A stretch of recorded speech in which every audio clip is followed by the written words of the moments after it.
ibsaati jaartii meeqa fuudhuuf yaada qabda? Takkuma. Irra deebi.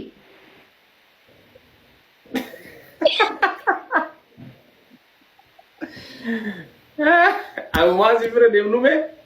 Irra deebi. Ammaa simbira waan inni jedhe dhageenye seeti. Hin dhageenyaati irra deebi amma maal jette?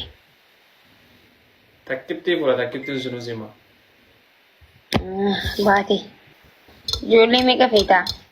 Haazariin kiyya meeqa qaba beektaa ijoollee?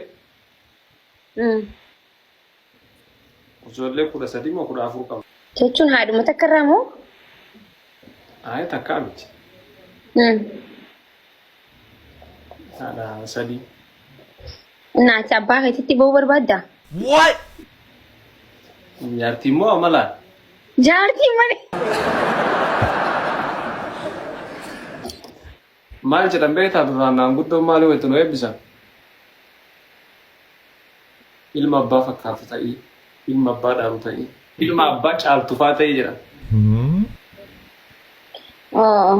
Lama ati moo afur sadii ati afur gootee caalta jechuudha. What? Hafuura maaliiti? Laal kuman hawaasaan son qofaa qofa abbaa ittiin caalan.